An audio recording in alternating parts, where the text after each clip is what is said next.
sayyidil mursalin wa ala alihi wa sahbihi ajmain.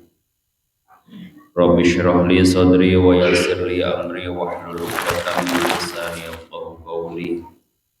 Allahumma aghnina bil ilmi wa zayyina bil ilmi wa akrimna bil taqwa wa jabilna bil afiyah. Allahumma anfa'na bima 'allamtana wa 'allimna ma yanfa'una wa zidna ilma.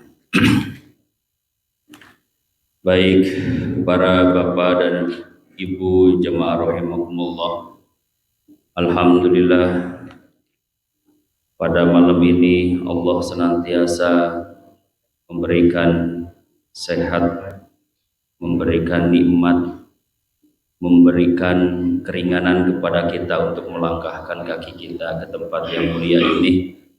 Mudah-mudahan Allah senantiasa menjadikan apa yang kita lakukan ini menambah-nambah amal soleh kita di hadapan Allah. Amin. Memperberat timbangan kita di yaumil hisab nanti dan menjadikan wasilah untuk kita semuanya dimasukkan ke dalam surga Allah Subhanahu wa taala. Bapak dan Ibu rahimakumullah, pada malam ini kita coba tuntaskan kajian kita, yaitu kajian tentang surat Al-Humazah. Untuk itu marilah kita sama-sama membacakan surat ini terlebih dahulu. Mudah-mudahan Allah senantiasa memberkati kita semuanya. A'udzu billahi minasy syaithanir rajim. Bismillahirrahmanirrahim.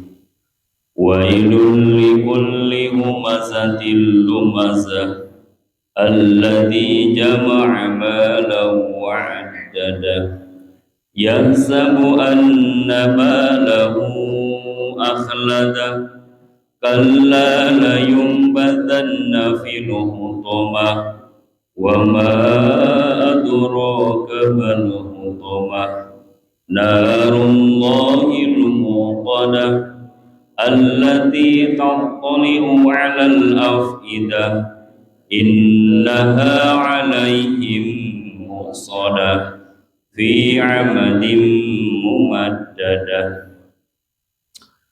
Baik, pelajaran atau ibrah yang kita dapatkan dari surat Al-Humazah ini, pertama, marilah kita sama-sama untuk menjauhi sikap daripada sikap yang tercela.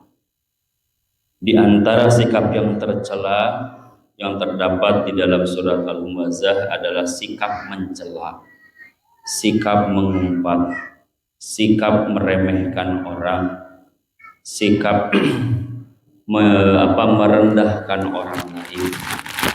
Dan sikap ini merupakan sikap-sikap yang mesti kita jauhi, termasuk juga sikap mengumpulkan harta, menimbun harta tidak diniatkan untuk dipakai fisabilillah. Mengapa kita tidak boleh merendahkan orang lain? Mengapa kita tidak boleh menghina orang lain? Mengapa kita tidak boleh mencela orang lain? Karena bisa jadi orang yang dihina itu lebih baik dari kita. Bisa jadi orang yang kita rendahkan lebih baik daripada kita. Bisa jadi orang yang kita empat itu jauh lebih mulia di hadapan Allah daripada kita. Jadi untuk menunjukkan ukuran orang itu rendah atau tidak, sejauh manakah orang tersebut suka atau tidak merendahkan orang lain. Semakin doyan merendahkan orang lain, pertanda orang itu rendah sebenarnya di hadapan Allah. Semakin orang itu meremehkan orang lain, orang itu rendah di hadapan Allah. Tapi sebaliknya, semakin tinggi derajat orang, maka insya Allah orang akan menjaga, menghormati orang lain. Sekalipun orang itu adalah buruk, tetapi kita tidak mengumbar keburukan itu, tapi justru kita mencari solusi bagaimana keburukan yang dia lakukan itu kita selamatkan, gitu ya.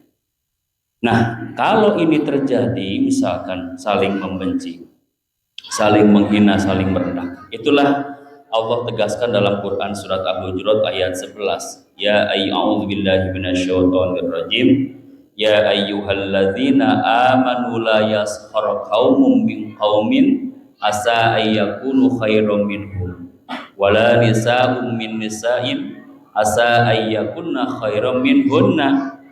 Tidaklah boleh sekelompok laki-laki mencaci maki, menghina kelompok laki-laki yang lain, karena bisa jadi laki-laki yang dihina itu dicela itu lebih baik. Begitu pula wala nisa'un min nisa'in asa ayyakuna khairum minhunna.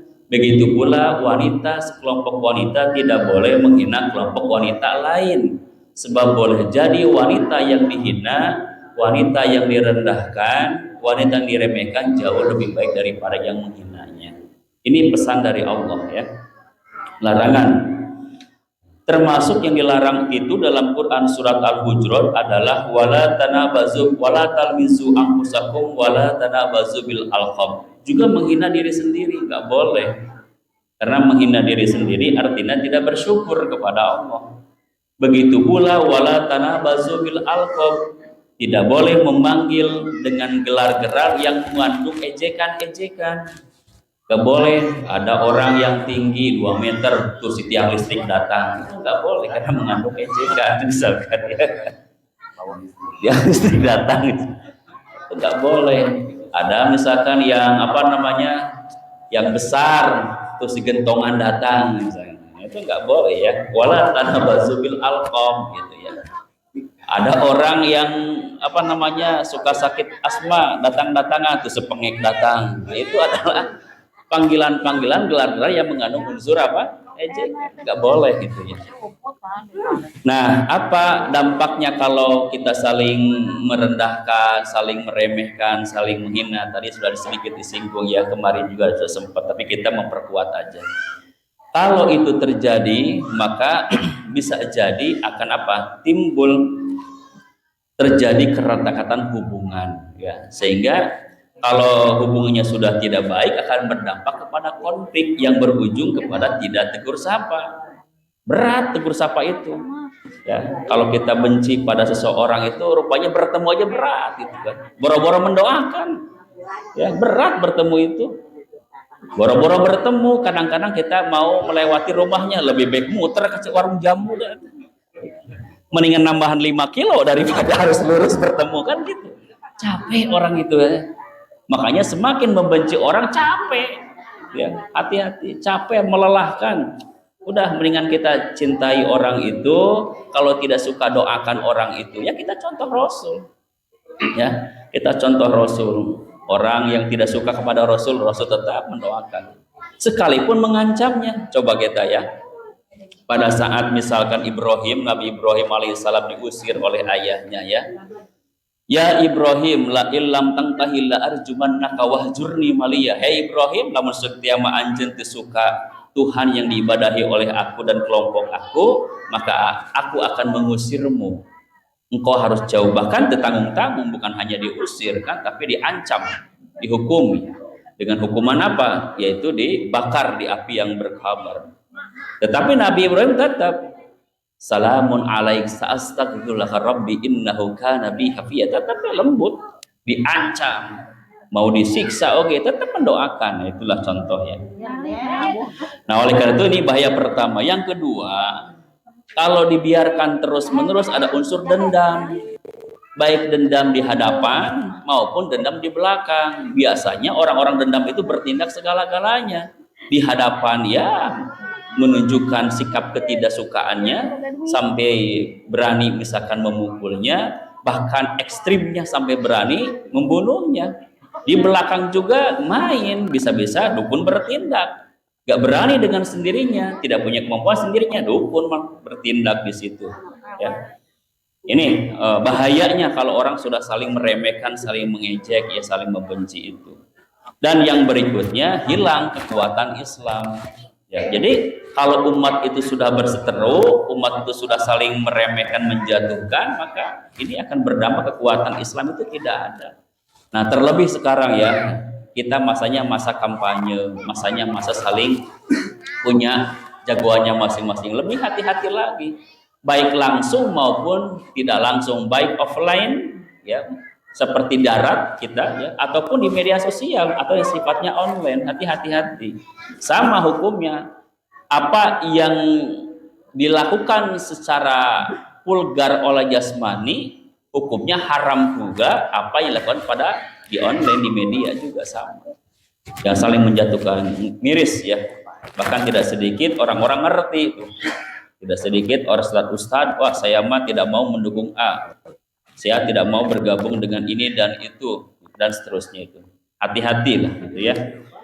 Kalau tidak suka cukup berhenti aja, tidak usah diekspos, tidak usah diperbesar ya. Nah itu ya. Nah kemudian apa dari perspektif agama bahayanya? Ini hanya mempertegas kembali ya. Mudah-mudahan ini dengan berulang kali ini ya. Ini masih baru 4 pertemuan ya Pak. Kalau dulu siapa itu pendiri Muhammadiyah itu Kiai Haji Ahmad Dahlan itu ketika menafsirkan surat Al-Maun itu kurang lebih 40 kali diulang-ulang sampai bosan itu jemaah. Cek jemaah teh Pak Kiai kunaon cenah itu diulang-ulang wae surat Al-Maun sampai kurang lebih 40 kali. Sederhana, apakah engkau sudah mengamalkannya atau belum gitu. Ya sebelum mengamalkan paling tidak paham dulu ya, mengurangi. Nah dalam perspektif agama Allah sudah menjelaskan bahayanya mengupat, bahayanya mencela, bahayanya meremehkan, bahayanya merendahkan. Itu apa? Bahayanya mengumpul-ngumpul harta itu ya, sampai menghitung-hitungnya, siang malam menghitung duit, siang malam menghitung berapa keuntungannya, berapa yang ada di bank misalkan begitu. Tidak ada niat untuk disebarluaskan, didistribusikan untuk jihad fisabilillah. Kalla la yumbadanna fil utama, itu tampak dalam kehidupan keberagamaannya itu ya. Kalau tadi dampak sosial. Kalla la yumbadanna fil utama, sekali tidak seperti itu, tidak boleh seperti itu. Kenapa? Orang kalau sudah berbuat seperti itu, maksudnya saling mencela, saling merendahkan, la yumbadanna fil utama, dilemparkan ke hutama. Apa itu hutama? Wa ma adraka mal hutama. Tahukah engkau apa itu hutama? Allah menjawab, narullah. Hutama itu adalah api Allah, api yang disediakan oleh Allah. Api yang bagaimana? Al-muqadah, itu sifatnya. Al-muqadah yang dinyalakan ya. Nah, ini api disandarkan kepada Allah langsung, menunjukkan adalah kebesaran fungsi aki itu. Jadi ini menunjukkan bukan api sembarang api, bukan api untuk membakar rokok, bukan. Tapi ini adalah api yang sangat amat dahsyat yang Allah sediakan. Makanya kenapa fungsinya itu disandarkan langsung kepada Allah? Kita ingat yang sudah saya sampaikan, segala sesuatu kalau disandarkan langsung kepada Allah menunjukkan hebatnya, istimewanya. Masjid Baitullah, Masjidil Haram Baitullah, bukan berarti itu tempat Allah ada di sana, bukan, tapi menunjukkan tempat itu mulia dan agung. Ini api disandarkan kepada Allah, menunjukkan besarnya, hebatnya api yang Allah sediakan. Maka di dalam tafsir disebut liziyadati tarwi' wal takhwif, untuk menggetarkan hati. Makanya kalau orang itu tidak tergetar dengan ayat ini, wah itu segeralah imannya diperbaharui kembali. Sebab fungsi daripada Allah mengungkapkan narullah, maksudnya ada liziyadati tarwi' wal takhwif, menggetarkan, menakutkan. Ya, sehingga hati itu harus betul-betul merasa apa? Merasa khawatir gitu kalau itu kita melakukannya ya. Dahsyatnya ya hukuman dari Allah terhadap orang-orang semacam itu. Asyadidatul ikhraq, yang sangat besar pembakarannya. Innan narotati ala juludihim, di mana api itu akan membakar kulit-kulit mereka, wa urukihim, dan badan-badan mereka, wa luhumihim, dan daging-daging mereka, wa idhamihim, dan tulang-tulang mereka. Bahkan bukan hanya tulang, bukan hanya kulit, bukan hanya mata dan kepala, akan tetapi allati taqaliu alal afidah. Ini sifat kedua dari api itu, membakar, menusuk sampai apa? Sampai hati. Di mana di dalam tafsirnya jelaskan allati tasilu ila a'maqil afidati wal qulub, sampai ke lubuk hati yang paling mendalam. Nah, mungkin bertanya, kenapa kok hanya hati yang disebutkan? Padahal tadi badan ada, tapi kenapa Allah tidak menyebut badan? Nah, kenapa Allah hanya mengungkapkan hati? Karena hati merupakan altafu ma fil abdani, karena hati merupakan organ tubuh manusia yang tidak bersifat fisik, tapi itu paling lembut yang dimiliki oleh manusia. Jangankan yang kasar mata, yang lembut pun terbakar itu mananya.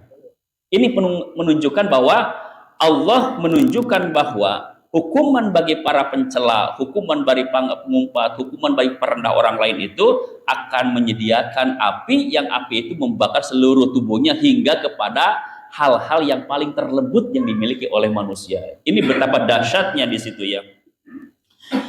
Nah, oleh karena itu maka inilah mudah-mudahan ya menjadi ayat terpenting. Kemudian innaha alaihim muqsadah ya. Innaha alaihim, maaf. Kembali lagi, kenapa hati? Karena hati merupakan organ yang paling terlembut dan dimiliki oleh manusia. Di samping itu, alasan berikutnya atau hikmah rahasia di balik kenapa Allah hanya hati yang digunakan, karena hati merupakan tempat sumbernya keyakinan-keyakinan palsu. Tempat keyakinan-keyakinan yang tidak benar. Atau hati itu merupakan tempatnya tumbuhnya niat-niat yang tidak baik. Atau hati itu menjadi sumber-sumbernya lahirnya amalan-amalan yang tidak baik. Orang merendahkan orang lain itu bersumber dari hati. Orang menghina orang lain bersumber dari hati. Makanya sampai hati itu kan, hati itu menjadi apa? Menjadi dasarnya perbuatan-perbuatan yang tidak baik itu lahir. Innaha alaihim muqsadah. Sifat berikutnya dari api yang dimaksud itu adalah api yang ditutup rapat atas mereka. Artinya apa? Ketika orang sudah dibakar, maka tertutuplah orang itu sehingga tidak ada udara yang masuk, maka tekanan panasnya semakin tinggi dan orang tidak bisa keluar dari area itu ya. Fi amadi mumaddadah, kemudian diikat pada tiang-tiang yang panjang. Beberapa tafsir beda pendapat ya maksudnya itu. Maksudnya tiang itu adalah tiang yang terbuat dari api, atau juga tiang yang terbuat dari besi, dari api juga. Atau ada juga yang dimaksud dengan tiang panjang itu bahwa orang itu diikat dengan apa? Tiang-tiang panjang itu pengikatnya, tali-talinya yang sangat amat berat sehingga mereka tersiksa dengan tiang-tiangnya itu. Jadi bukan hanya dengan apinya, tapi tiang-tiang yang terbuat dari api pun ya tersiksa juga gitu, sehingga tidak bisa bergerak kemana-mana pun. Nah, ini yang mesti waspadai ya. Mudah-mudahan Allah senantiasa melindungi kita dari sikap-sikap seperti itu. Nah, kalau begitu apa yang harus kita tumbuhkan? Pertama, bahwa kita harus saling melindungi, saling menyayangi, saling menasehati, saling mencintai. Tumbuhkan dari sekarang ya. Yang sudah biarkan Allah yang akan menyelesaikannya. Makanya itu penting kalau memang kita tidak terasa ya dengan kita, dengan secara jamaah mungkin tidak terasa saling saling merendahkan, saling meremehkan. Marilah kita sama-sama hadirkan setiap pertemuan itu untuk apa? Saling memaafkan satu sama lain ya. Mudah-mudahan walaupun tidak terungkap, sebaiknya memang terungkap, tapi saya wakili untuk semuanya. Yuk kita sama-sama ikhlaskan. Mari kita sama-sama saling membebaskan, ya, saling memaafkan bila selama berinteraksi itu tidak sadar atau disadari bahwa kita saling menjatuhkan, saling merendahkan dan sebagainya ya. Dari Abdullah bin Umar, Rasulullah Shallallahu Alaihi Wasallam bersabda, al muslimu akhul muslim. Seorang muslim itu pada prinsipnya adalah saudara bagi muslim yang lain. Kalau kesadaran itu muncul dalam jiwa kita bahwa muslim itu merupakan saudara bagi muslim yang lain, maka sikap yang perlu kita tunjukkan adalah la yadlimu. Kita tidak boleh menzoliminya. Wala yuslimu, kita tidak boleh meremehkannya atau tidak boleh melemparkannya atau menyerahkannya ke musuh juga ya. Wa man kana fi hajati akhihi kana Allahu fi hajati. Saya ulang-ulang hadis ini. Wa man kana fi hajati akhihi kana Allahu fi hajatihi. Orang yang membantu saudaranya, maka Allah akan membantunya. Wa man farraja'an muslimin kurbatan farrajallahu kurbatan min kurbati yaumil qiyamah. Siapa yang membantu menghilangkan kesulitan orang lain, maka Allah akan menghilangkan kesulitan-kesulitan nanti pada yaumal qiyamah. Wa man satara musliman satarahullahu yaumal qiyamah. Siapa yang menutupi aib orang lain, kekurangan orang lain, maka Allah akan menutupinya ya. Ini yang berkaitan dengan ini. Ya tadi kalau ada kelemahan-kelemahan saudaranya ya kita bisa tambahkan. Kemudian dalam hadis yang lain dari Abu Hurairah yang diriwayatkan oleh Imam Muslim, Innallaha yaqul yaumal qiyamah, Allah akan menyampaikan sesuatu pada yaumul qiyamah, ainal mutahabbuna bijalali, manakah orang-orang yang saling mencintai karena keagunganku. Ya, Allah akan bertanya, mana orang-orang yang saling mencintai di antara mereka, di antara orang-orang muslim, dan kecintaan itu tumbuh karena keagunganku. Al yauma, pada hari ini, kata Allah, udilluhum bi dhilli yauma la dhilla illa dhillah. Pada hari ini aku lindungi mereka, di mana dengan lindunganku, yang pada hari ini juga tidak ada perlindungan kecuali perlindungan dari aku. Jadi siapapun yang tumbuh kecintaan satu sama lain atas dasar keagungan Allah, maka Allah akan melindunginya pada hari itu, yaitu yaumul qiyamah. Dari Mu'ad bin Jabal, Rasulullah Shallallahu Alaihi Wasallam bersabda, wajabat mahabbati lil mutahabbina fi wal mutajalisina fi wal mutazawirina fi wal mutadallina fi. Maka wajib bagiku, suatu keharusan kata Allah bagiku, untuk mencintai orang-orang yang saling mencintai. Mesti bagi aku akan mencintai orang-orang yang saling mencintai karena aku. Orang-orang yang bermutajalis, saling bertemu, ya, bertempat bersama-sama karena aku. Dan orang-orang wal mutazawirin, dan orang-orang yang saling mengunjungi, saling menziarahi karena aku. Wal mutabadilin, dan orang-orang yang saling menyerahkan, orang-orang yang saling berkorban di jalan aku. Jadi kalau satu sama lain gitu kan, kita punya sesuatu nikmat, kita berbagi, itu adalah wal mutabadilina fi. Ya, saling berkorban, saling memberi, saling menyerahkan, itu baik tuh. Ya. Jadi kalau kita mendapatkan kenikmatan, jadi umpetin gitu kan. Kita berbagi. Saya ingat waktu di pesantren itu, ya, kalau orang-orang pesantren senang banget kalau ada orang yang pulang. Kenapa? Biasanya pas balik ke pesantren itu bawa oleh-oleh gitu kan. Jadi itu sudah menjadi tradisi. Siapapun yang pulang, ya pas begitu balik ke pesantren itu, ada yang bawa bakakak, ada yang bawa goreng ikan, ya. Semampunya masing-masing dan ciri khasnya masing-masing. Itu nikmatnya luar biasa. Ini mungkin barangkali yang disebut dengan wal mutabadilina fi, ya. Ya, kalau Pak Oleh gajian nanti tanggal 1 berbagi, ya Oleh ya. Alhamdulillah. Nah, kalau belum dapat nanti minta kepada pengawas. Ini ada pengawas baru nih.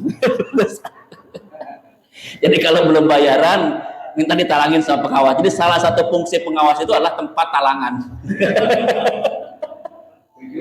Setuju nggak Pak Oleh? Kalau nggak turun ke deui. Demo. Wal mutabadilina fi, itu saling, ya. Saling berikan itu. Hadis terakhir, ya mudah-mudahan ini juga bisa menjadi bahan renungan dari Nu'man bin Bashir. Rasulullah Shallallahu Alaihi Wasallam bersabda, "Mathalul mu'minina fi tawaddihim wa tarahumihim wa ta'atufihim." Maka saksikanlah, perhatikan perumpamaan orang-orang mukmin, di mana mereka saling mencintai, di mana mereka saling menyayangi, di mana mereka saling mengasihi. Mathalul jasadi idza ishtaka minhu 'adun tada'a lahu sa'irul jasadi min syahri wal humma. Jadi ibaratnya seperti hanya satu organ tubuh yang ketika dia merasakan, ya, mengeluhkan sesuatu, maka tubuh yang lain ikut merasakan ngeluh gitu kan. Susah tidur, ya kan? Susah berdiri, susah makan, padahal kesapira misalkan rasanya di tempat-tempat tertentu. Nah ini ya, jadi di organ tubuh itu banyak, ada tangan, ada telinga, ada mata, ada perut. Satu organ tubuh yang merasa sesuatu, ada keluhan, maka yang lainnya merasakan. Tangan gua nggak bisa apa-apa. Coba orang sakit perut, lambung kena, kan mata juga terasa nggak bisa tidur, kaki juga nggak bisa jalan, ya kan? Gak bisa, mulut gak bisa juga mengunyah makan, semua terasa. Nah ibaratnya seperti itu kaum muslimin itu, idealnya orang beriman itu, ya. Jadi seseorang yang merasa menderita, kita pun ikut merasakan penderitaan itu.